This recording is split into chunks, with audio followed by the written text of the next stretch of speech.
Hello, my friend. Thank you for stopping by. Today, I'd like to answer a question that I get quite frequently from our wonderful healing community, and that is this. What do you do when you feel stuck?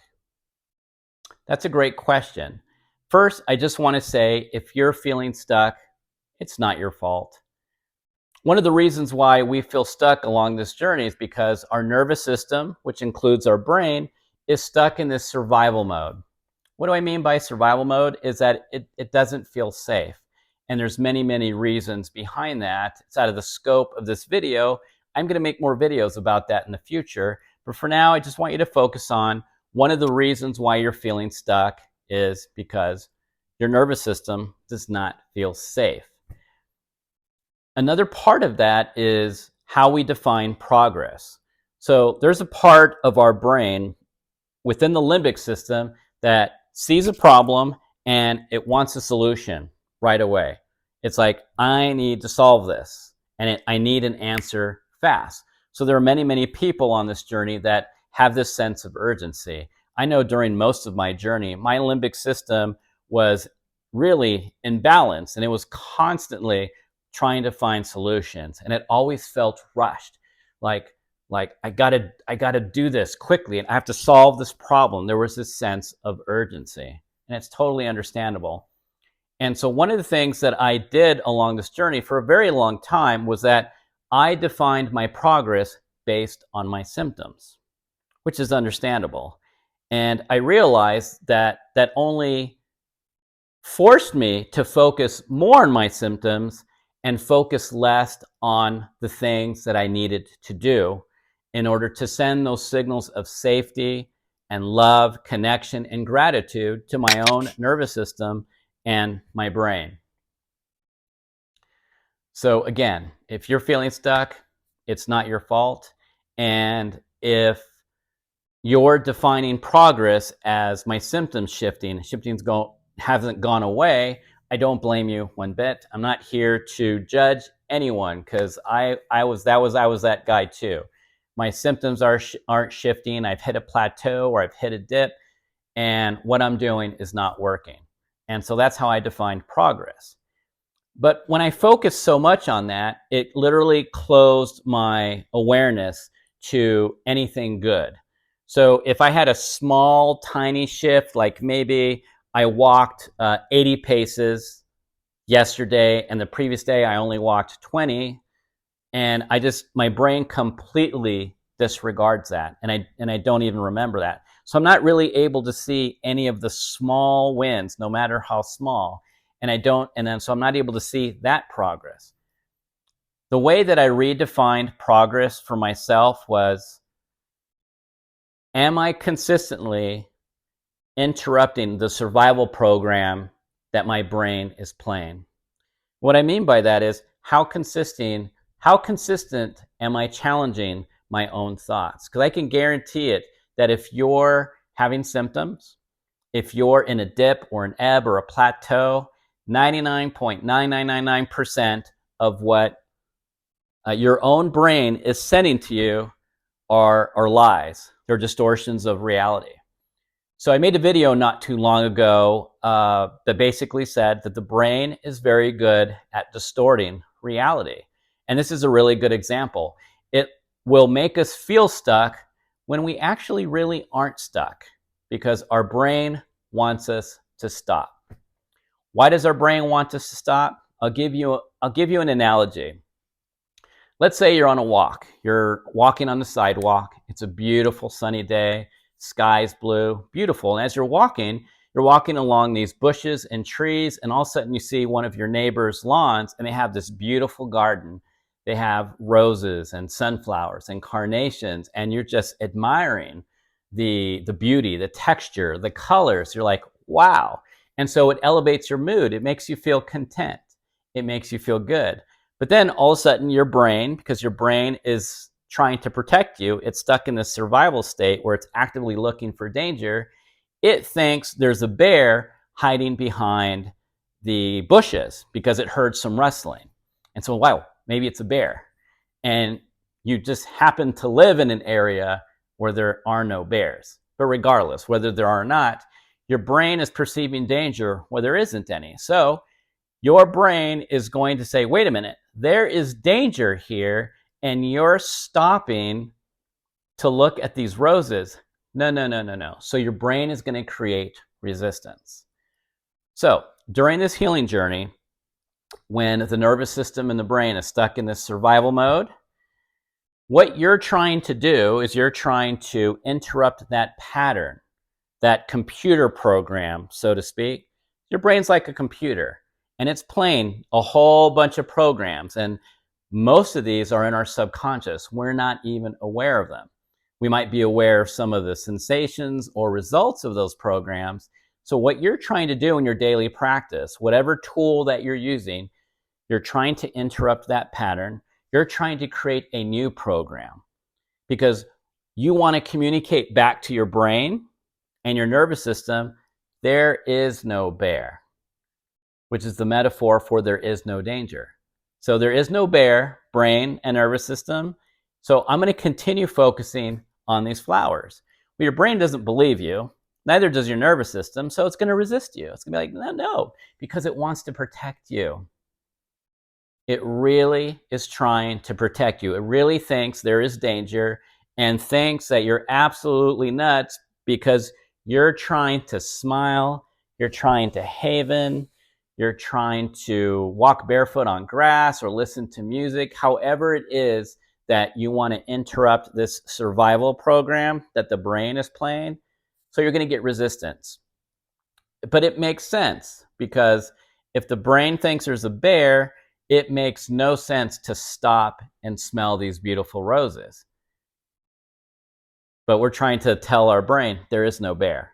And so the brain doesn't really believe you. The brain will eventually believe anything you tell it, but you have to repeat. You have to keep doing it over and over again. So that's the way I define progress now for myself, is how consistent am I interrupting that survival state? And how often am I doing it? Now, I'm a big believer that, especially if you're just starting out in this journey, where maybe you're using brain retraining or somatics or tapping, whatever tool or program that you're using, if you're just starting out, maybe it's like your first 3 months or even 6 months, I'm a big believer in start slow. So a program, a very popular program out there will say, hey, you should do 1 hour of visualizations per day. And some people are able to do that, but a lot of people aren't because most people don't visualize. And so when we're asking our brain, hey, we're going to do something new, I'm going to create this new neural pathway and I'm going to do 1 hour of visualizations a day. But if your brain is not used to that, if it's not ready for that, 1 hour may be too much. So I usually advise people, start slow. Maybe start with a 3-minute visualization, a 5-minute visualization, and maybe start off with 10 minutes a day, 15 minutes a day, and then just gradually work your way up to whatever number that program said to do. And I have a lot to say about that. I'm going to make another video about visualizations and how you can really change them around and make them your own. But I digress. So one of the reasons why we feel stuck is how we define progress. And because our brain thinks there's a bear, our nervous system thinks there's a bear, and we're trying to change that programming, it takes time, it takes consistency, it takes practice. So I redefined progress as how consistent am I doing my daily practice, understanding that symptoms will eventually shift. And along the way, because as you know, healing is not linear, it's literally like this. It's all over the place. There's ups, downs, lefts, and rights. So how do we get out of this? How do we become unstuck? I'm glad you asked. So the first thing is to recognize is that feeling of stuckness. It's not your fault. It's being caused by a nervous system and brain that is stuck in survival mode. And so one of my favorite ways to get out of feeling stuck is to do something. Pretty much anything that is positive. What do I mean by positive or neutral? Ideally, you want it to be positive, but it could be neutral. I can't tell you how many times I just throw on some music when it was available to me. When music was not always in my window of tolerance, there was a period of time where I could not listen to music. However, when it was, I would just turn on music and I'd snap my fingers, and then I would sway, or I would hug myself, or I would just do some tapping with or without words. I would go outside for a walk. I would get out my journal and I would start journaling about my feelings or something I was grateful for. I would do the VOO sound, VOO. I would do intuitive tapping on my body. I would do yoga, qigong. I would dance. I would close my eyes, and for like a minute or 30 seconds, I would picture myself at the beach. I would feel the sand beneath my feet. I would feel the wind against my face, or I would think of a happy memory, or I would go to my dog, Cha-Cha, and I would pick her up and I'd cuddle her with her, or I'd go outside and I'd hug a tree.